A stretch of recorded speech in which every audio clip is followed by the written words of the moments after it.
내가 하나님을 의지하여 그의 말씀을 찬송하며 여호와를 의지하여 그의 말씀을 찬송하리이다. 우리 아버지 하나님, 오늘도 거룩한 날 우리의 걸음을 복되게 하시고 하나님 여호와를 찬양하며 그의 말씀을 듣는 이 귀한 예배의 자리에 우리를 불러주시니 감사를 드립니다. 이 시간도 살아계신 하나님 앞에 우리의 전심을 내어놓기를 소망합니다. 한 주간 살면서 인생의 모든 무거운 짐들을 주님 앞에 내려놓으니 주여 우리에게 평안을 허락하여 주시옵소서. 영광 가운데 나타나신 하나님을 마음껏 경배하는 이 거룩한 예배 우리 온 성도들 되게 하여 주시옵소서. 주 예수 그리스도의 이름으로 기원드리옵나이다. 아멘.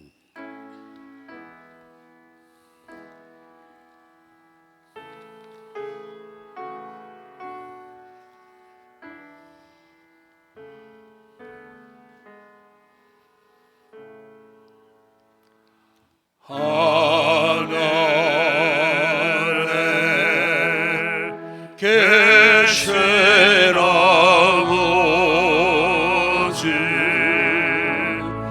이름 거룩하사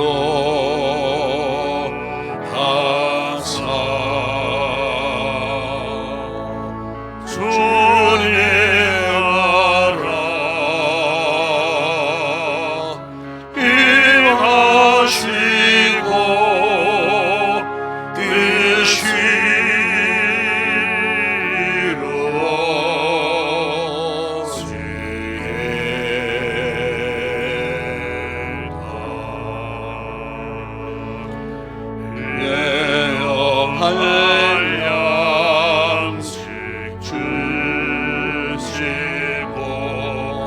우리들의 큰 죄 다 용서하옵시고 또 시험에 들게 마시고 악에서 구원하소서. 주의 나라 주의 권세 주의 영광 영원히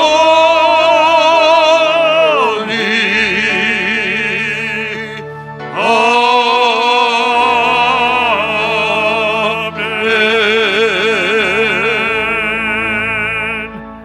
여호와는 나의 빛이요 나의 구원이시니 내가 누구를 두려워하리요.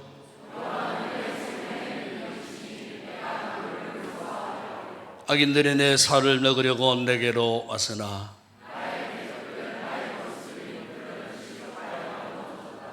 군대가 나를 대적하여 진칠지라도 내 마음이 두렵지 아니하며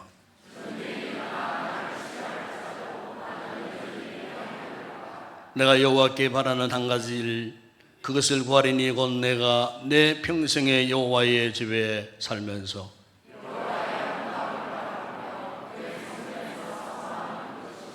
여호와께서 환난 날에 나를 그의 초막 속에 비밀히 지키시고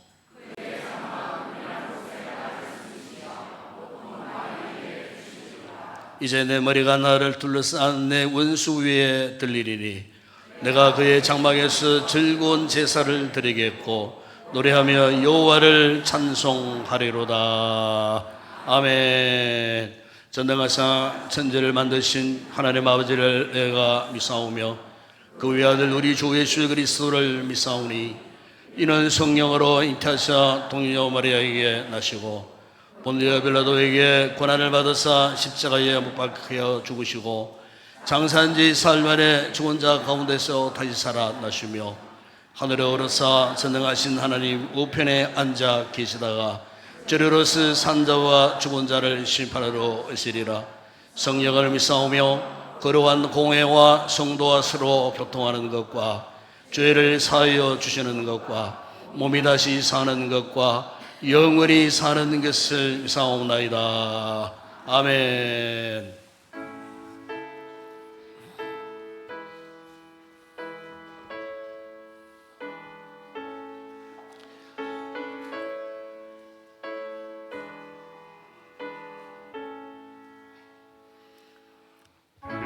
은하고 높은 보좌와 그 위에 앉으신 주 예수 얼굴 영광이 해같이 빛나네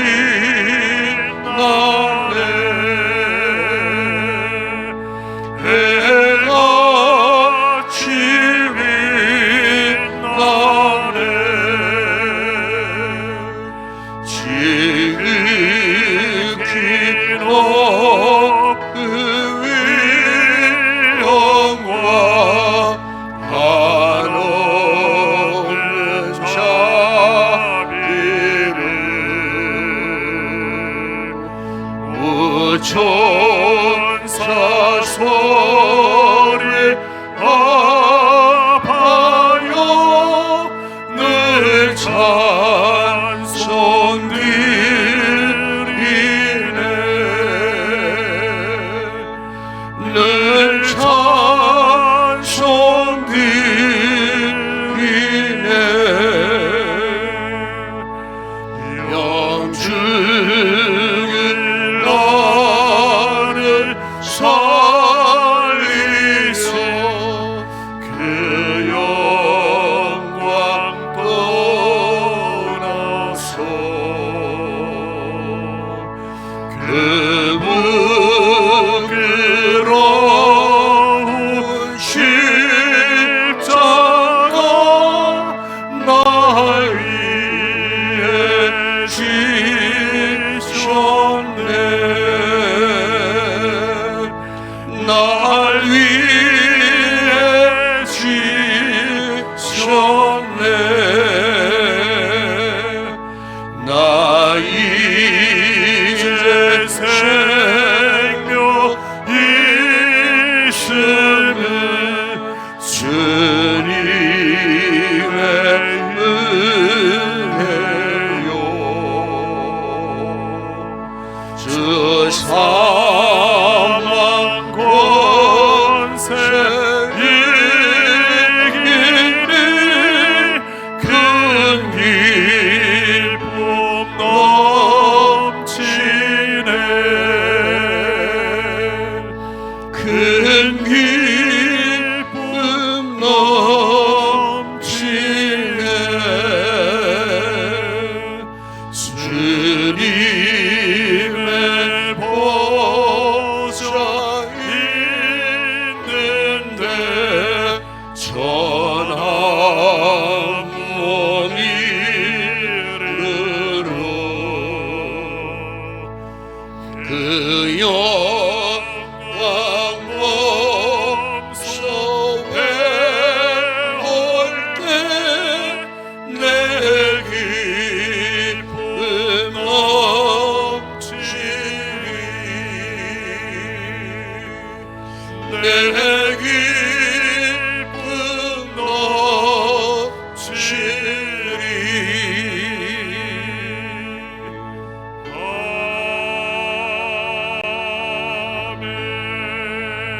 아멘. 거룩하신 하나님 아버지, 가정의 달 5월 셋째 주일을 맞이하여 주님의 보좌 앞으로 나와 예배드릴 수 있도록 건강을 주시고 여건과 환경을 허락하여 주심을 감사드립니다. 가정의 주인이신 하나님 아버지, 주님께서 세우신 가정의 소중함을 다시 한번 깨닫게 하시고 세상의 모든 가정이 주님의 뜻 안에서 평안과 사랑을 회복하게 하여 주시옵소서.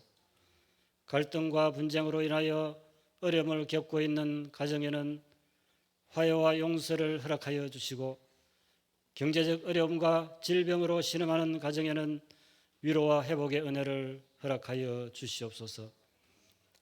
평생 자녀들을 위하여 수고하고 헌신하신 부모님들의 건강을 지켜주시고 자녀들은 부모님을 존경하고 감사하는 마음을 갖게 하시며 부모님들은 자녀들을 위하여 눈물로 기도하며 무엇보다 신앙의 유산을 물려주는 믿음의 부모님들이 다 되게 하여 주시옵소서. 우리 교회를 사랑하시는 하나님 아버지, 64년의 긴 세월 동안 우리 교회를 지켜주시고 부흥하게 하심을 감사드립니다. 우리 교회가 후임 목사님을 청빙하는 중요한 시점에 서 있습니다. 하나님의 인도하심으로 모든 절차가 순적하게 이루어지게 하시고 모든 것이 은혜롭게 잘 마무리되어 하나님께 영광 돌려드리는 우리 교회가 되게 하여 주시옵소서. 청빙위원장 이하 모든 청빙위원들에게 성령 충만함과 영적 분별력을 주셔서 지혜롭게 잘 결정할 수 있도록 성령 하나님 도와주시옵소서. 모든 성도들은 기도로 준비하며 주님의 사랑 안에서 서로 연합하여 청빙 과정에 그 어떤 분쟁도 일어나지 않게 하시고 사단이 일절 틈타지 못하도록 하나님 역사하여 주시옵소서. 성령 충만하고 예수님의 성품을 닮은 하나님의 뜻에 합당한 목사님을 보내어 주시옵소서. 그동안 긴 세월 오직 복음의 영광을 위하여 목양 일념으로 헌신하며 달려오신 담임 목사님께 하나님 위로하여 주시고 모든 성도들은 목사님을 예우하며 존경과 감사의 마음을 갖게 하시고 목사님의 남은 인생 여정을 응원하고 축복하며 새로운 후임 목사님을 맞이하는 아름답고 은혜로운 우리 교회가 되게 하여 주시옵소서. 역사의 주관자이신 하나님 아버지, 지금도 전쟁의 공포 속에서 떨고 있는 약자들을 굽어 살펴 주시옵소서. 세계 각국의 지도자들에게 솔로몬과 같은 지혜를 주셔서 모든 협상이 잘 이루어져서 하루속히 전쟁이 종식되어 이 땅의 평화가 이루어지게 하여 주시옵소서. 우리나라를 사랑하시는 하나님, 지방선거가 얼마 남지 않았습니다. 하나님을 경외하고 나라를 사랑하는 지도자들이 선출될 수 있도록 하나님 역사하여 주시옵소서. 귀빈 초청 축제 주일을 앞두고 있습니다. 전도의 최전방에서 사명을 감당하는 리더들에게 지치지 않는 체력과 영적 리더십을 허락하여 주시옵소서. 이 시간 말씀을 대언하실 목사님께 영권을 허락하여 주시고 선포되는 말씀을 통하여 깨닫고 은혜 받는 귀한 시간이 되게 하여 주시옵소서. 할렐루야 찬양대의 찬양을 흠량하여 주시고 은혜로운 찬양을 통하여 우리들의 마음문이 활짝 열리게 하여 주시옵소서. 우리 주 예수 그리스도 이름으로 기도드리옵나이다. 아멘.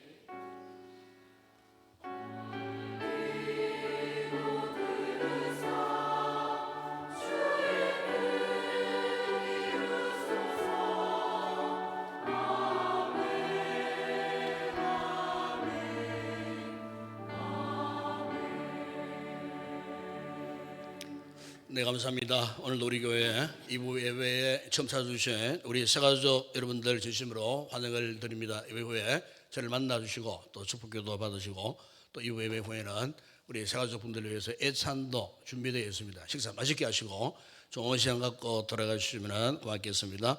오늘 2부 예배 후에 바로 이어서 정기 재직회가 있겠습니다. 지난 주일날 해야 되는데 지난 주일날 우리 연합 예배 때문에 하지를 못하고 오늘로 연기되었습니다. 기도는 오상훈 지사님이십니다.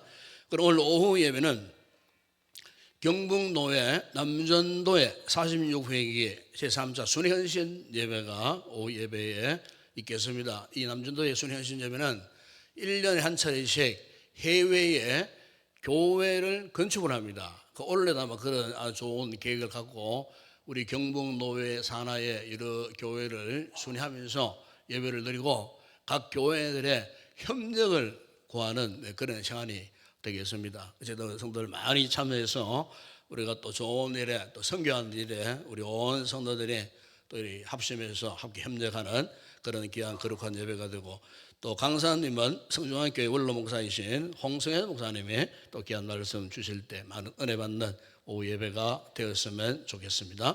오늘 오후 찬양은 권사 찬양됩니다. 다음 주 오후 찬양은 마리아 찬양됩니다. 다음 주 새벽 기도회는 이영선 권사님이십니다.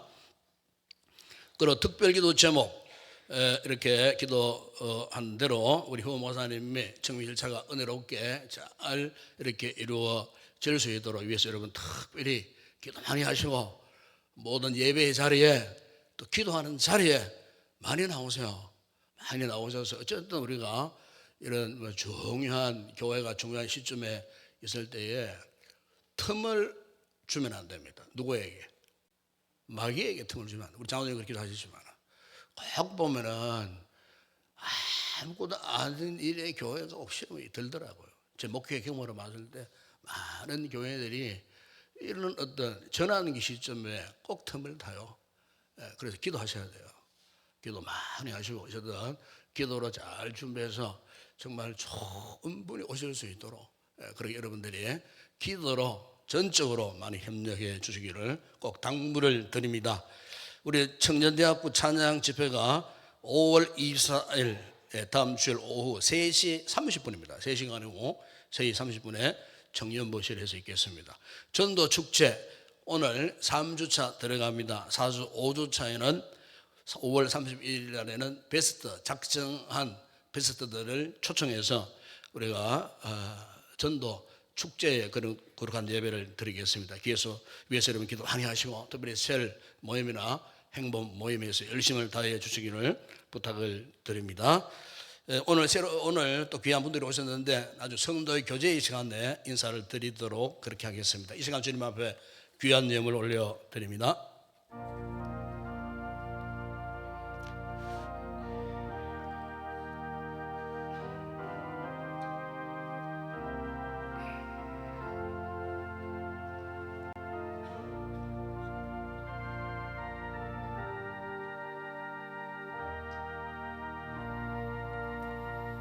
네, 오늘 우리 교회에 처음으로 등록하신 분이 계십니다. 스스로 우리 오셨습니다. 동신교회 다니셨던 우리 김성애, 아마 거기에서 구원사 직분을 받으신 분 같습니다. 우리 섬김이는 김영순 우리 권사님의 섬김이가 되겠습니다. 박수로 환영하겠습니다. 잘 오셨습니다. 네, 감사합니다. 오늘도 많은 성도들이 귀한 예물 올려주셨습니다. 감사합니다. 기도하겠습니다. 아버지 하나님 참으로 감사를 드립니다. 오늘 이렇게 우리 교회에 새로 등록하신 귀한 성도, 이전 교회에서도 열심으로 교회를 섬기시던 또 성도가 또 형편을 따라서 우리 교회에 오셔서 오늘 이렇게 처음으로 등록하게 되셨는데 우리 교회에서도 잘 정착하시고 참으로 남은 인생에 하나님 앞에 크게 수임받는 귀한 성도 되게 하시고 무엇보다 영혼이 잘 되게 하시고 범사가 잘 되게 하시고 영육의 강건의 복을 누리는 귀한 성도 되게 하여 주시옵소서. 또 우리 성도들이 아름다운 각양 예물들을 올려드렸습니다. 소득 21조 힘들고 어려운 경제적 상황 가운데서도 20분의 1이 하나님의 거룩한 것인 줄 알고 성별해 드리는 우리 성도들의 생업, 저들의 삶의 처소에 더 넘치는 것으로 공급해 주시고 아름다운 감사의 귀한 고명을 담은 예물들 외에도 축복하실 때 더 많은 감사의 풍성한 열매 맺게 하시고 세계 선교 국내전도 교회 건축과 줄 예물 드리는 우리 성도들의 손길마다 축복하시고 예물을 통하여 하나님 나라 영광에 크게 셈받는 복되고 귀한 예물 되게 하여 주시옵소서. 오늘도 아름다운 찬양의 제사를 준비해 올려드릴 우리 모든 찬양대원들 저들의 마음을 활짝 여시고 성령으로 충만케 하셔서 부르는 찬양이 하나님 앞에 큰 영광 되게 하여 주시옵소서. 오늘도 시간과 몸과 마음을 들여 예배를 두고 섬기는 모든 봉사자들 참으로 하나님의 은혜를 사모하는 간절한 마음으로 기쁨으로 감당할 때 복이 되게 하여 주시고 특별히 수고한 우리 모든 주일학교 교사들에게 은혜를 베풀어 주시고 저들의 가르침을 통하여 우리 자녀들이 말씀 아래 든든하게 세워지는 귀한 열매를 맺게 하여 주시옵소서. 오늘도 마음은 이곳에 있지만 몸이 아프고 마음이 아파 나오지 못한 성도들이 있습니다. 저들을 주님 신방해 주시고 위로해 주시고 저들의 약함을 강하게 하시고 성취 못한 모든 부분들을 상하게 하시는 치유와 회복의 은혜를 허락하셔서 다음 시간에 꼭 예배의 자리에 참여할 수 있는 복된 우리 모든 성도들 되게 하여 주시옵소서. 오늘의 모든 예물 헌물을 주의 손에 올려드립니다. 축복하실 때에 오병의 놀라운 역사가 일어나게 하시고 열방지에 남는 풍성한 은혜와 복을 받아 누리게 하여 주시옵소서. 예수님의 이름으로 기도드리옵나이다. 아멘.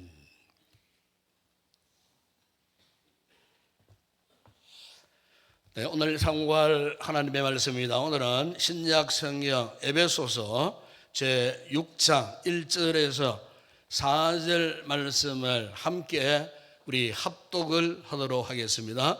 에베소서 제6장 1절에서 4절 말씀을 함께 우리 합독합니다. 자녀들아, 주 안에서 너희 부모에게 순종하라. 이것이 옳으니라. 내 아버지와 어머니를 공경하라. 이것은 약속이 있는 첫 계명이니 이로써 내가 잘되고 땅에서 장수하리라. 또 아비들아, 너희 자녀를 노엽게 하지 말고 오직 주의 교훈과 훈계로 양육하라. 아멘.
할렐루야.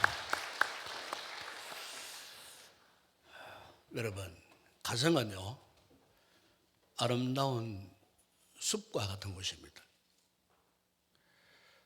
이 아름다운 숲이 없이 어떻게 새가 노래를 할 수가 있겠습니까? 아름다운 숲이 없이는 동물들이 어찌 그곳에 와서 깃들고 또 뛰어놀고 또 살아갈 수가 있겠습니까? 그런데 이렇게 이제 아름다운 숲이지만은 이 숲이 아름다운 숲이 되기 위해서는 오랜 시간이 필요합니다. 저절로 결코 이 숲이 생기지 않습니다. 또 숲이 아름답게 만들어져 가는 그 어간에는 갑작스런 태풍이 불어와가지고 그 숲속에 그 나무들의 허리를 부러뜨리고 때로는 무서운 폭우가 쏟아져가지고 뭐 어린 나무든 어른 나무든 가릴 것 없이 뿌리째 뽑혀 또 쓰러지는 이런 경우도 있습니다. 이렇게 말 못하는 이 숲을 지키던 나무들도 이런 어려움을 당하듯이 여러분 오늘 가정이라고 하는 이 아름다운 숲에 살고 있는 우리들 역시 마찬가지입니다. 때로는 가정 안에서 우리가 참 여러 가지 많은 어려움, 고통스러운 순간, 또 상처, 뭐 갈등, 뭐 이런 참 희노애락에 참 여러 가지 힘들고 어려운 상황들을 우리가 많이 겪으면서 우리 가족들이 이 아름다운 숲 안에 모여 살고 있어요.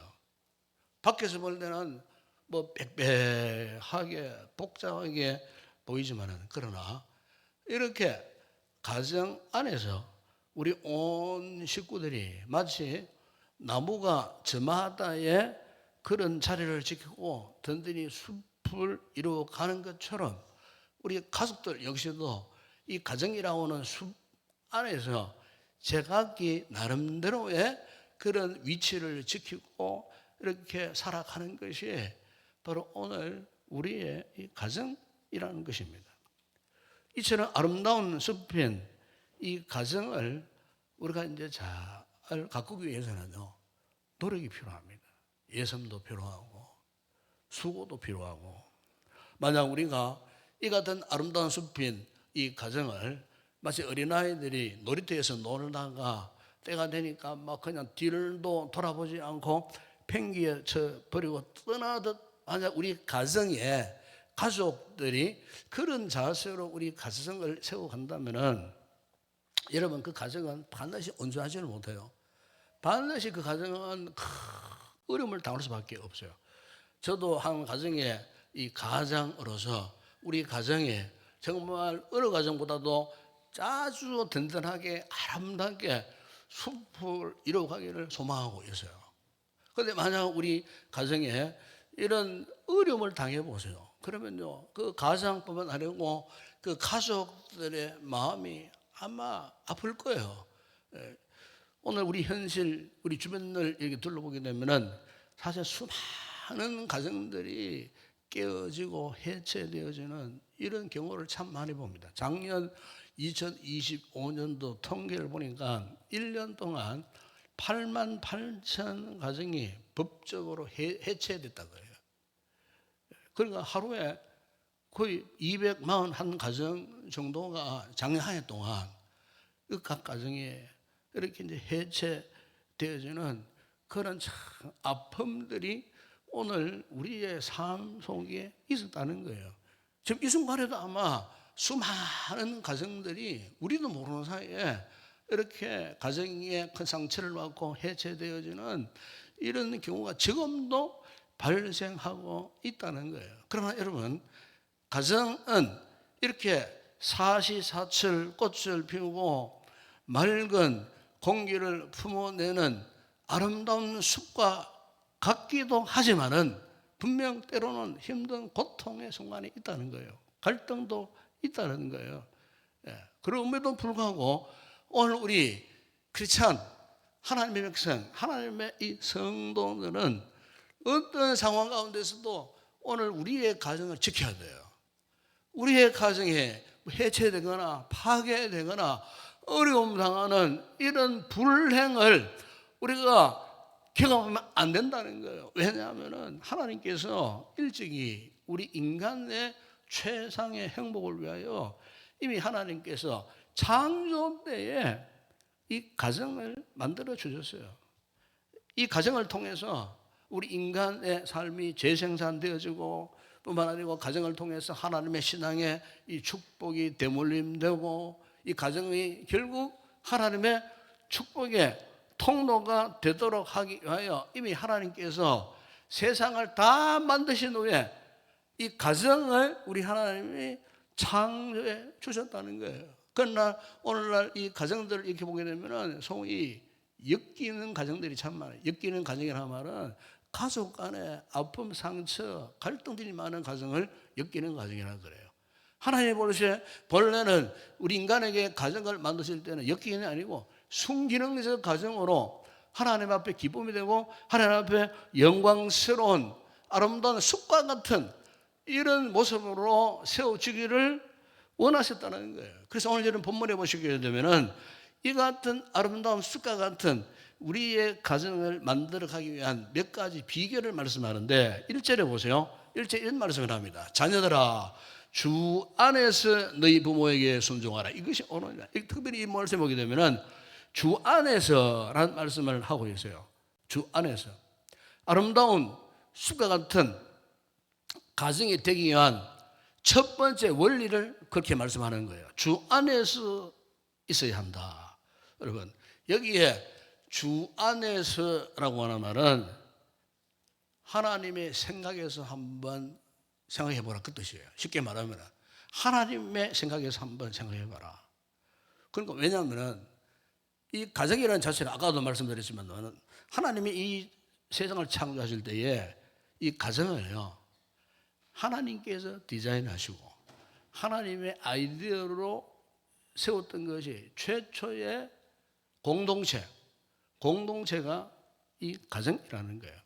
하나님이 아담과 하와를 창조하시고 그들에게 가정이라는 선물을 그들에게 주신 거예요. 그렇기 때문에 참 행복한 가정의 이 비결은 근본적으로 누구 안에서요?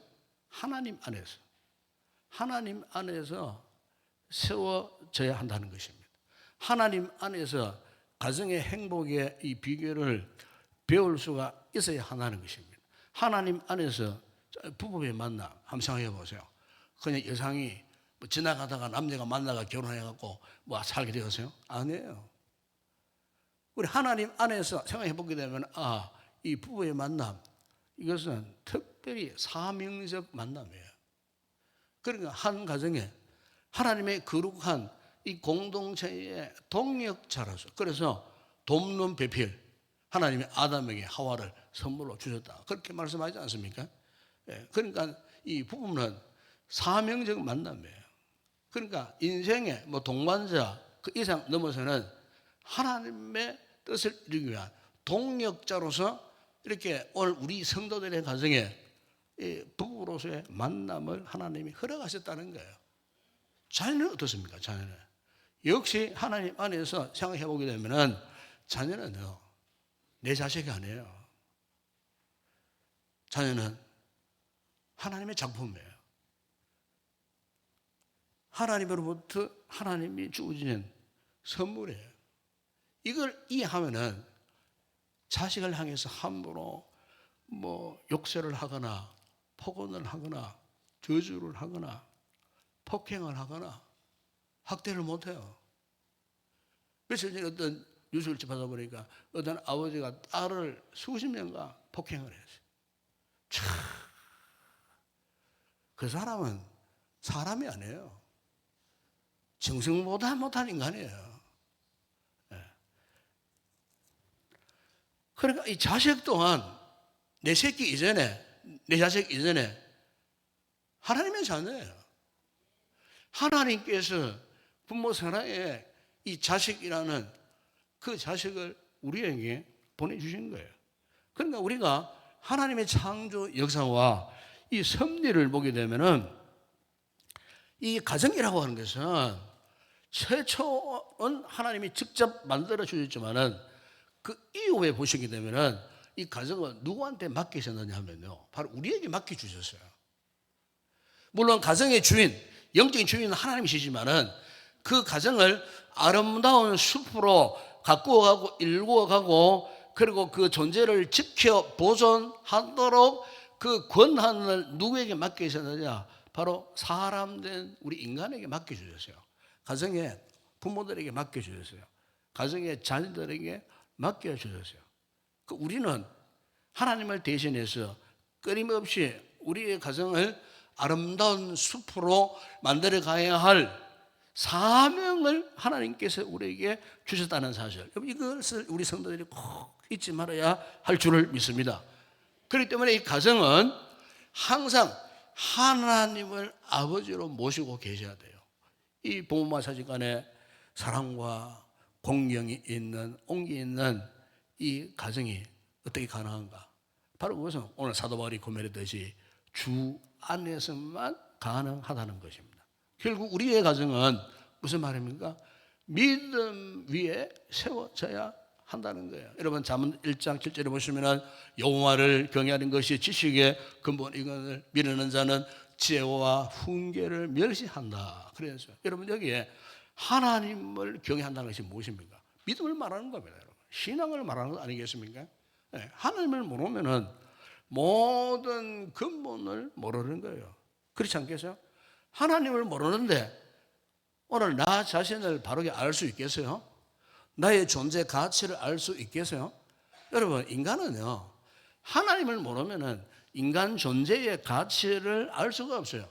내가 지금 하나님을 모르는데 아내의 가치, 아내의 중요성 알 수 있겠어요? 몰라요. 내가 하나님 앞에 올바른 신앙관 안에 세워져 있는데 남편의 소중함, 가치 알 수 있겠어요? 몰라요. 알 수가 없어요. 자식 마찬가지예요. 부모가 올바른 신앙에 서 있지 않으면 진정 자식들의 진정한 의미와 가치와 중요성을 알 수가 없어요. 그러니까 하나님을 믿는, 하나님을 아버지로 모시고 있는 이 하나님을 경외하는 이 신앙의 기본 베이스 위에 있지 않으니까 오늘날 수많은 가정 안에 해괴망측한 일들이 지금 일어나고 있는 거예요. 가정의 근본을 모르니 인간 됨됨, 부모 공경, 자식 사랑 모르는 거예요. 그래서 여러분 가정 파괴, 가정 해체가 수없이 지금 일어나고 있다는 거예요. 그럼 여러분 오늘 우리 성도들은 우리의 가정에 그야말로 아름다운 습과 같은 가정이 되기 위해서는 근본적으로 주 안에서만 가능하다는 사실을 믿으시기를 축복합니다. 주 안에 있어야 돼요. 우리 자녀들이 부모를 공경함도 그래요. 여러분 성경에는요 효라는 말이 전혀 안 나와요. 원래 효라는 말은 중국의 유교에서 사용했던 부모에 대한 사랑, 관계를 말할 때 효를 이야기하지 않습니까? 그러나 우리가 이제 성경에 보게 되면은 효보다도 더 아름다운 말이 있어요. 그게 뭐냐면은 부모 공경입니다. 공경이라는 단어예요. 2절에 말씀하지 않습니까? 내 아버지와 어머니를 공경하라. 이것이 약속 있는 첫 계명이니. 여러분 하나님께서 이스라엘 백성들에게 출애굽해서 시내산에서 최초로 율법을 주셨어요.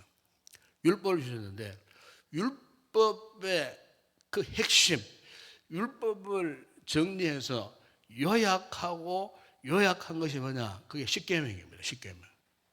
그 십계명 가운데에 제1계명과 제4계명은 인간이 하나님께 어떻게 해야 되는가에 대한 신앙의 도리를 설명을 하고 있고요.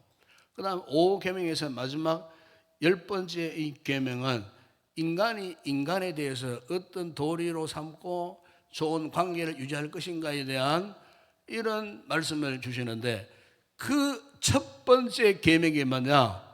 바로 부모 공경이에요.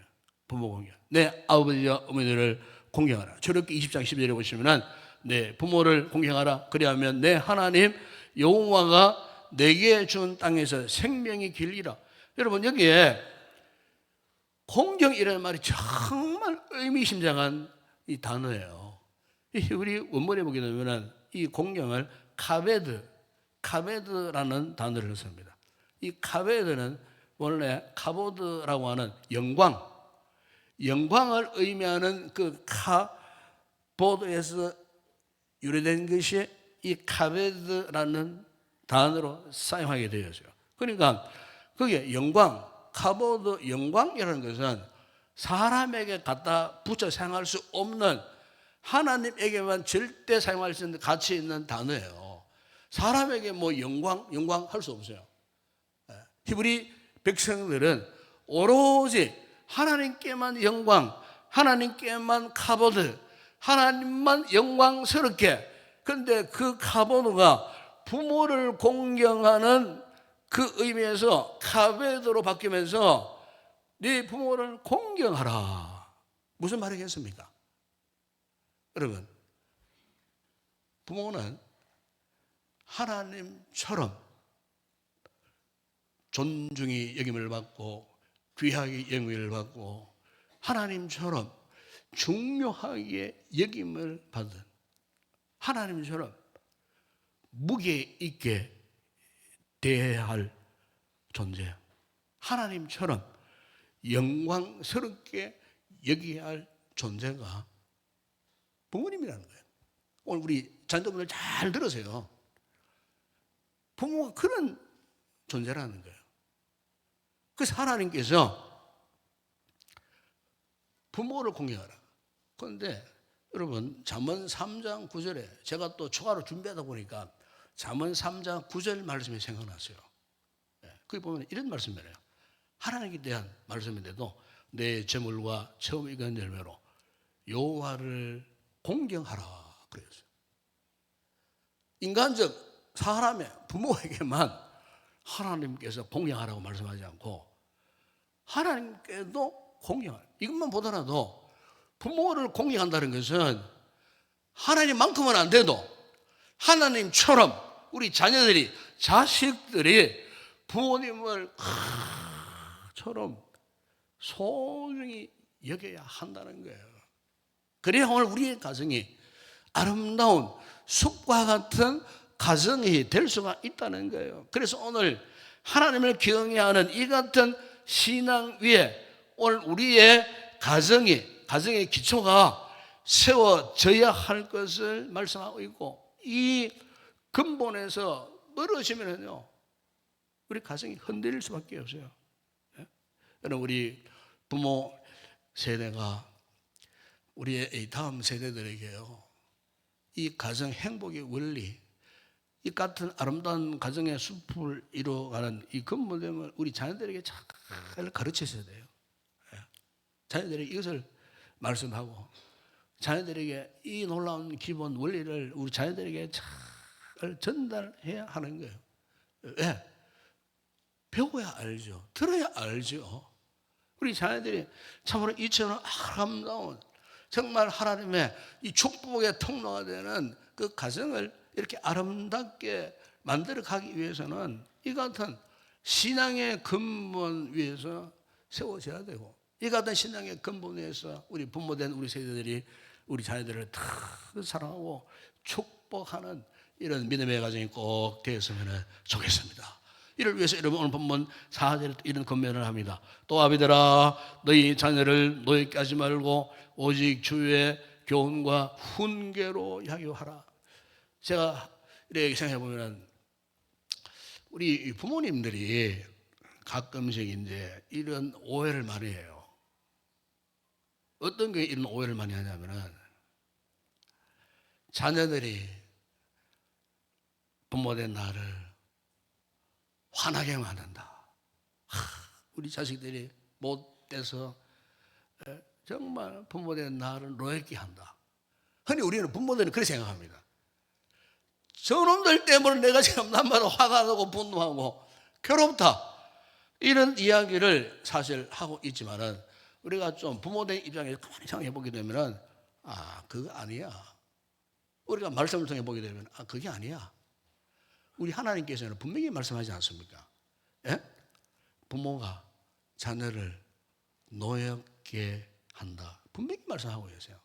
자녀가 부모를 노엽게 하는 것이 아니고 부모가 자녀를 노엽게 할 때가 더 많다는 거예요. 언제?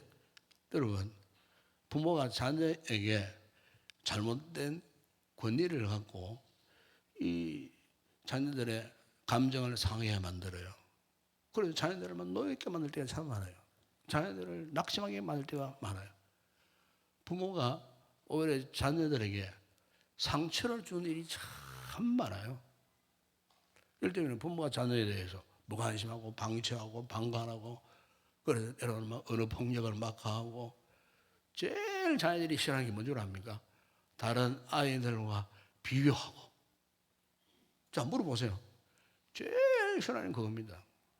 저 집 아이는 이런, 너는 왜 그러냐? 저 집 아이는 공부 1등한, 너는 맨날 꼴찌나 왜 이러냐? 이런 식으로 다른 집의 아이와 자꾸 비교하는 거예요. 그러니까 우리 자녀들은 막 그냥 막 감정이 막 불불 끓어오르는 거예요. 막 온갖 상처가 막 나중에는 폭발해버려요. 이번 달에 제가 소개했던 그 추천도서 기억하십니까? 주보도 있지 않습니까? 가족의 발견이라는 그 책이 있어요. 꼭 한번 읽어보세요. 가정의 달에 보면은 거기에 유명한 가족 치료사 가운데에 제이 헬이라는 분이 이런 말을 했어요. 가족 관계의 모든 어려움은 권력 문제에서 비롯된다. 가정이 무슨 권력이 있노 싶으시면은, 그러니까 보십시오. 가정에 두 개의 권력이 있어요. 엄마, 아빠, 부모. 예? 또래는 부모하고 자식 간에 나름대로 그걸 이제 권력이라 그래요. 파워 게임이 있다. 가정 안에 이 같은 파워 게임이 이제 있다는 거예요. 그러니까 가정 안에서 누가 이 가정의 주도권을 잡느냐, 이 경제권을 남편이 갖고 있느냐, 아내가 갖고 있느냐, 뭐 이런 등등의 이런 가정 안에서의, 사실 이건 쓸데없는 갈등이에요, 사실은. 그런데 쓸데없는 갈등인데도 이런 갈등 때문에 아주 민묘한 움직임이 이 가정 안에서 일어난다는 거예요. 주도권 다툼, 이 권력의 문제. 그래서 때로는 상대방이 너무나 그 권력을 행사하면은 이거 반발을 하는 거예요. 이것은 부모와 자녀의 관계도 똑같아요. 부모가 너무 자녀들에게 사상극은 무슨 간섭 한번 해보세요. 그럼 자녀들이 엄청난 스트레스를 받아요. 그런데 이 책에 보니까 이런 예가 있었어요. 어느 가정에 부모가 대학생 딸 둘을 둔 가정이 있었는데, 이 두 딸을 데리고 상담실을 찾아갔어요. 왜냐하면 이 두 딸이 각기 자살을 시도했던 이 두 딸이었어요. 그래서 부모가 왜 우리 아이들이 왜 이랬을까? 얼마나 잘해줬는데 내가. 그래서 상담사 앞에 눈물을 흘리면서 도대체 우리 아이들이 왜 이런지 모르겠다 하면서 이제 이렇게 하는데, 상담사도 가만히 해보니까 그 보기에는 결코 이 두 딸 아이가 자살할 이유가 전혀 없었어요. 가정 환경 유복하지, 엄마 아빠가 자식들에게 애중지, 참 어쨌든 막 잘해주려는 그런 마음 갖고 있지. 또 부부 간에서 보니까 문제가 전혀 없어요. 아이들 보는 앞에서 부부가 싸움도 한 번 한 적도 없다 그래요. 누구와 하나 남편이나 아내나 외도한 적도 없다 그래요. 그런데 상담 중에 이 두 딸 가운데에 언니가 자신의 자살 충동에 대해서 먼저 이야기 딱 하니까 옆에 있던 동생도 끼어들면서 자신도 똑같은 그런 자살 충동을 느꼈다는 거예요. 그러니까 서로 공통점에 대해서 너무나 신기하게 생각하더라는 겁니다. 그런데 이 상담사가 이 가족을 상담하는 가운데 이렇게 보니까 하나 중요한 사실이 발견되더라는 것입니다. 그게 뭐냐면은 이 부모가 자녀들의 일상을 속속들이 감시하고 있었다는 것입니다. 통제가 되지 않으면 즉시 그 부분에 대해서 부모가 징계를 하고. 그래서 한 번은 이 동생이 이제 제주도 친구들하고 제주도 여행을 갔다 그래요. 여행을 갔는데 엄마가 몰래 추적해가지고 따라왔더라는 거예요. 옆에 숙소를 정해놓는데 바로 옆에 숙소를 엄마가 정해놓고 이 딸의 일거수일투족 행동을 추적해오고 감시하고 있었더라는 거예요. 심지어 딸들의 블로그나 뭐 카톡 이런 것들 엄마가 다 검열하는 거예요. 그러니까 엄마 앞에 이 딸들에게 비밀이 없어야 돼. 비밀이 있으면 안 돼. 그런데 이 딸들이 어릴 때는 이 같은 상황을 부모의 사랑으로 생각했대요. 그런데 이 아이들이 사춘기를 지나면서 성인이 되면서부터 이건 아니야. 이건 절대로 부모의 사랑이 아니야. 너무나 지나친 통제로 인해가고 이제는 더 이상 정서적으로 지쳐있고 그야말로 괴롭고 막 스트레스가 차고 넘치고 더 이상 집이 싫어. 가정이 싫어. 엄마 아빠가 싫어. 이렇게 해서 이 두 딸들이 똑같은 공감을 갖고 차례대로 자살 기도를 했다는 거예요. 실제 있었던 이야기를 그 책에서 그렇게 하더라고요. 여러분, 이런 말이 있어요. 좋은 부모를 본 적이 있어야 좋은 부모가 된다 하는 말이 있어요. 좋은 부모를 봐야 돼요. 우리 아이들이 있지만은 부모가 정말 좋아보세요. 자기들이 자라가지고 결혼하고 훗날에 다음 2세들에 대해서 좋은 부모가 되는 거예요. 어릴 때부터 좋은 부모 밑에 자유를 못했어요. 부모가 맨날 아이들에게 상처만 주는 거예요. 그리고 자꾸 아이들이 부모에 대해서 노여움만 사게 되는 이런 결과가 있을 때 우리 자녀들이 올바르게 자라갈 수가 없다는 것입니다. 사랑하는 여러분, 오늘 우리 부모님들은 그 어떤 상황 속에서도 하나님을 경외하는 신앙 안에서 우리 자녀들을 양육하고 이 신앙 안에서 우리 자녀들을 사랑하고 축복해야 할 줄을 믿습니다. 아동심리학자들은 아이들의 교육에 대해서 이런 이야기를 말해요. 절대로 부모는 아까도 이야기했지만 다른 자녀들하고 비교하지 말라고 해요. 그런데 무지한 부모는 어떻습니까? 자꾸 자녀 앞에서 자꾸 다른 친구들과 비교를 할 때 정작 내 자식은 자존심이 상하는 거예요. 부모는 그래 놔놓고 또 기억도 안 해. 내가 언제 그런 말을 했나? 그러면요, 자식 입장에서 부모가 굉장히 괘씸하게 짝이 없는 거예요. 그러다 보니 자꾸만 부모에 대한 원망, 불평이 쌓여가고 결국에는 그 폭발을 하면요, 집을 뛰쳐나갑니다, 여러분. 집을 뛰쳐나간 아이들이 좋은 친구 만납니까?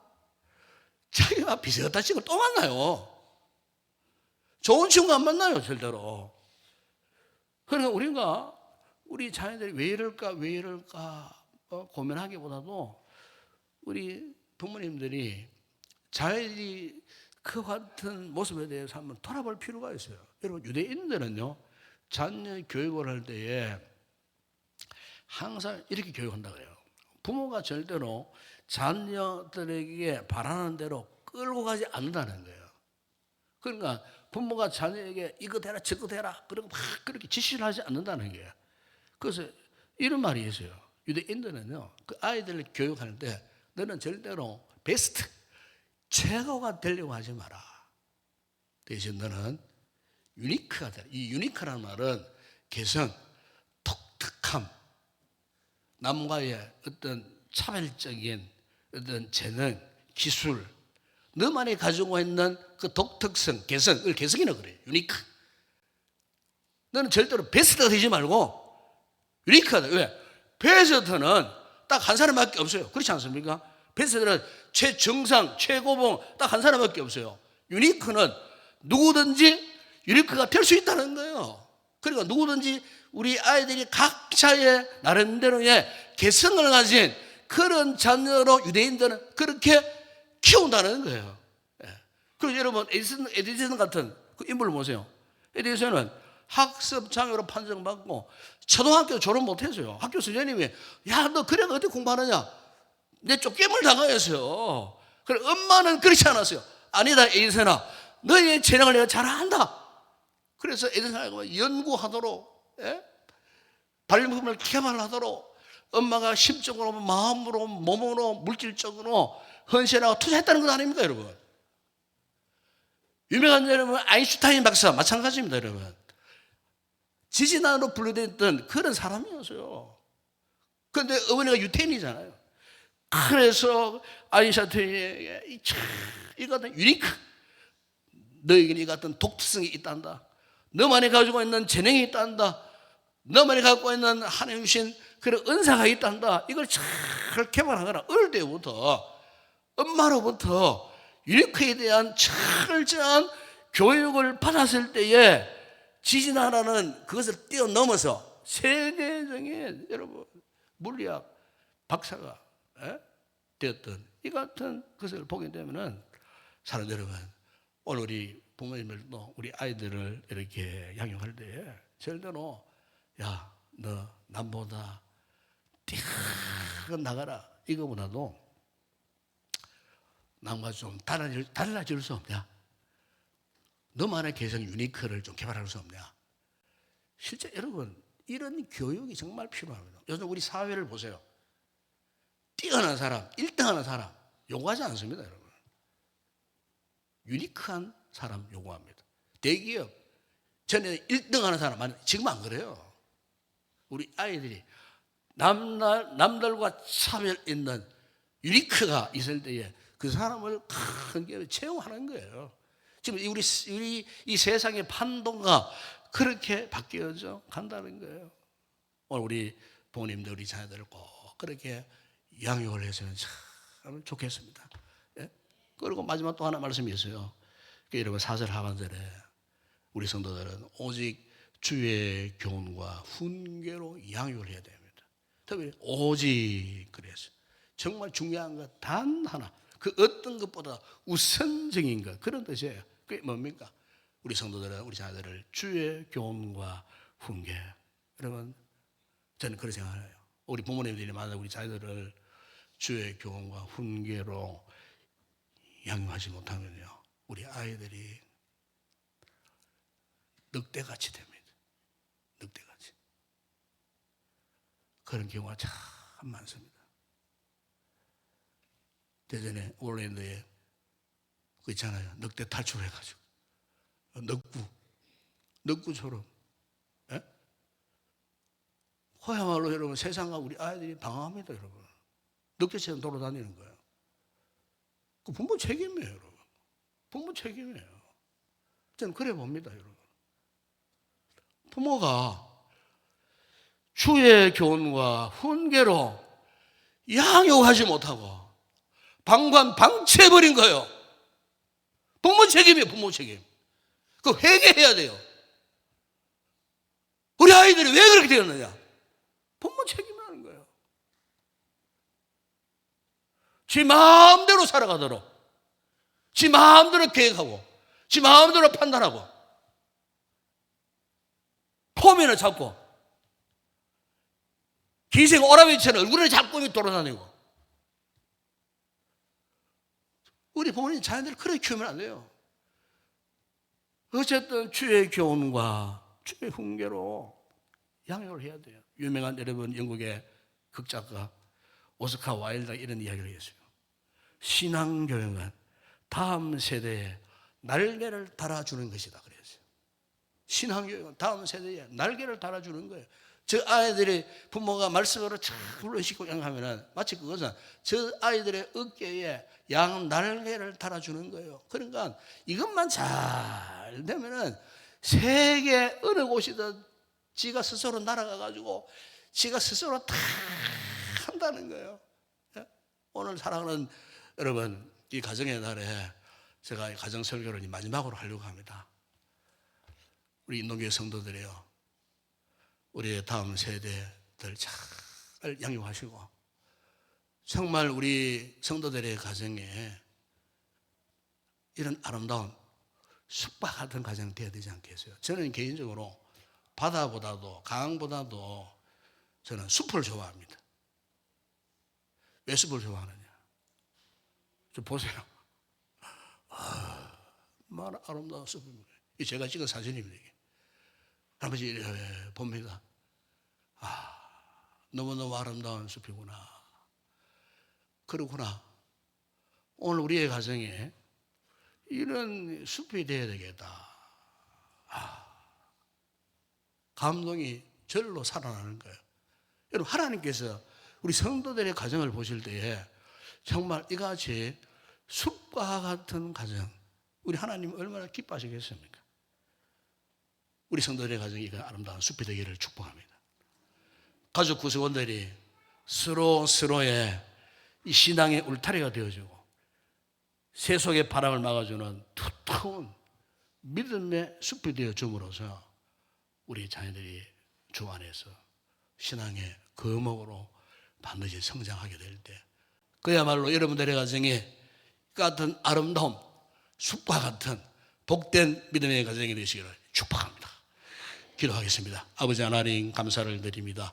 이 가정의 달에 부족한 종이 또 이렇게 자녀와 또 부모와 또 가정에 대한 설교를 3주차 하면서 아버지 오늘은 우리의 믿음의 가정에 이런 아름다운 숲과 같은 가정이 되기를 소망하면서 이 메시지를 전가하였습니다. 주여, 우리의 가정에, 우리 성도들의 가정에 이 같은 아름다운 가정 되게 하여 주시옵소서. 하나님을 경외하는 신앙의 저들의 가정이 이 신앙의 근본 위에 든든하게 세워져서 하나님을 경외하듯 부모님들을 잘 공경하는 우리의 복된 자녀들이 되게 하시고, 부모는 또한 자녀들을 결코 노엽게 하는 일이 없도록 날마다 주의 교훈과 훈계로 잘 양육하는 지혜로운 우리 모든 부모님들 되게 하셔서 참으로 행복하고 아름다운 숲과 같은 믿음의 가정을 세워가는 우리 모든 성도들의 가정들이 되게 하여 주시옵소서. 예수님의 이름으로 기도드리옵나이다. 아멘.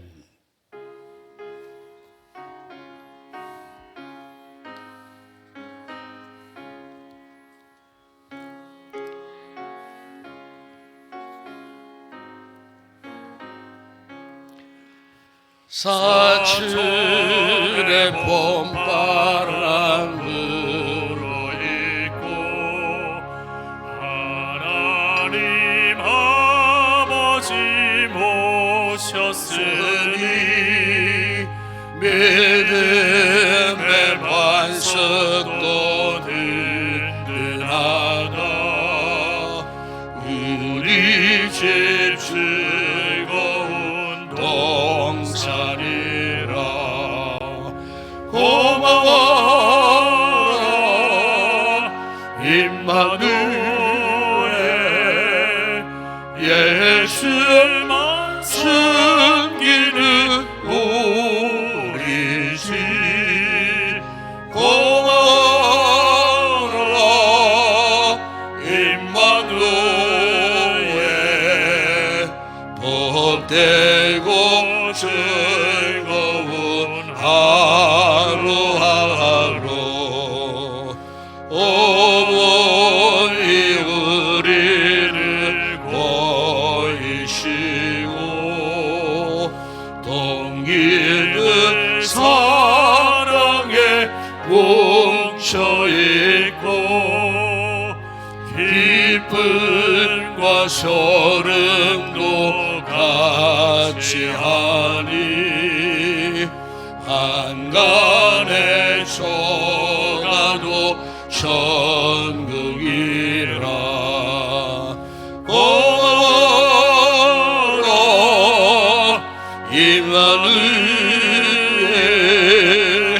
예수만 섬기는 우리 집.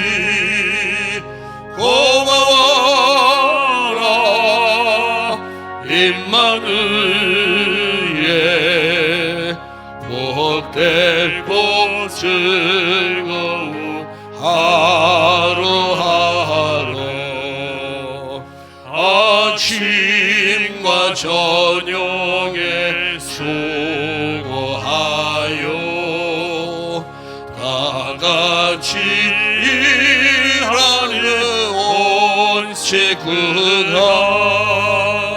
한 상에 들러서 먹고 마셔. 여기가 우리의 낙원이라. 고마워라 임마누엘, 예수만 섬기는 우리 집. 고마워라 임마누엘, 복되고 즐거운 하루하루. 네, 이 시간에는 우리 주일학교 어제 우리 모범 어린이상을 받은 친구들이 있습니다. 노회에서 시상하는 전달 시상을 잠시 하고 나머지 순서를 진행하도록 그렇게 하겠습니다.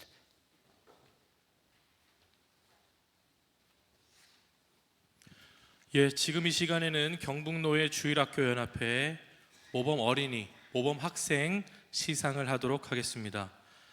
유치부부터 고등부까지 각 1명의 학생들에게 수여를 하겠는데요. 유치부의 박준석 어린이, 초등부 김은혜, 유년부 김은혜, 초등부 주하린, 중등부 강소율, 고등부 정사랑 이 5명의 학생들은 앞으로 나와 주시기 바랍니다.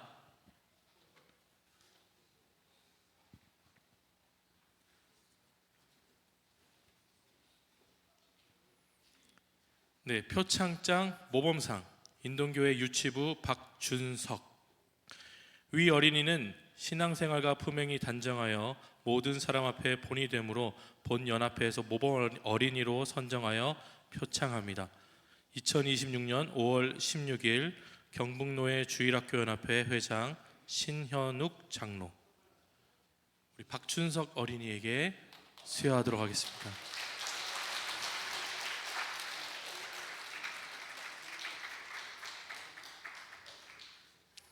예, 다음은 유년부 김은혜. 이하 내용 같습니다. 수여하겠습니다.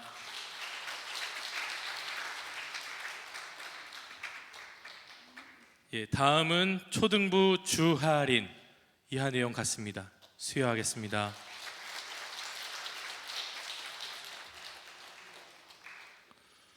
중등부 강소율. 이하 내용 같습니다.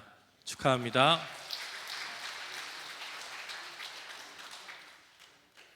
마지막으로 고등부 정사랑. 이하 내용 같습니다. 축하드립니다. 네, 우리 수상을 한 우리 친구들은 차렷 목사님께 인사, 뒤로 돌아서 우리 성도님들께 인사하겠습니다. 차렷 인사. 예, 이상으로 시상을 마치도록 하겠습니다.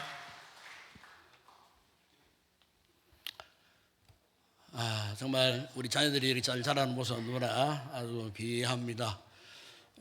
특히 오늘 이 시간에 이제 우리가 지방선거 앞두고 이제 외부 손님들이 이제 가끔씩 오십니다. 오늘도 오셨기 때문에 제가 간단하게 이제 소개를 드리도록 인사를 드리도록 하겠습니다. 우리 인동 또 진미동에 우리 선거구 2-K에 우리가 예비 후보 시의원 예비 후보 되시는 장진호 예비 후보님 오셨습니다. 한번 한번 인사하시고 박수로 한번 기대하겠습니다. 네, 감사합니다. 네.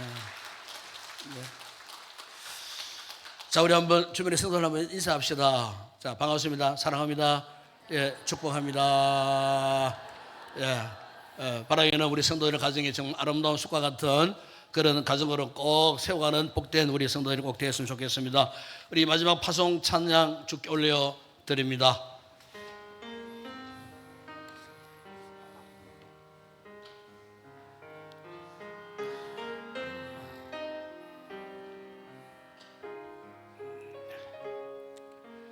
우리 주는 위대하며 능력이 많으시도다. 그의 지혜에 무궁하며 인자는 영원하도다. 상한 자를 고치시며 상처를 싸매시도다. 별들의 수를 세시며 이름을 붙이셨도다. 그가 구름으로 하늘을 덮으시며 땅을 위하여 비준비하시니 예루살렘아 여호와를 찬송할지어다. 내 하나님을 감사함으로 그 앞에 나가며 주인제 앞에 예루살렘 한번 찬양합니다. 예루살렘아 여호와를 찬송할지어다.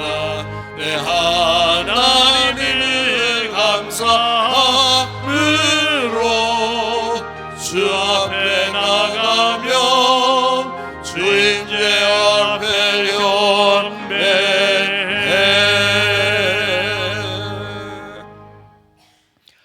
말씀은 우리 주 예수 그리스도의 은혜와 하나님 우리 아버지의 무한하신 사랑하심과 성령의 위로와 교통과 충만하신 은혜가 오직 하나님을 경외하는 신앙의 터전 위에 숲과 같은 아름다운 가정을 세워나가기로 결단하고 돌아가는 우리 모든 부모님들과 우리 자녀들 머리 위에 우리의 가정과 저들의 범사 위에 우리 교회와 이 나라와 이 민족과 우리 선교지에 사역하는 주의 종들 가운데 이제와 영원토록 함께 있을지어다.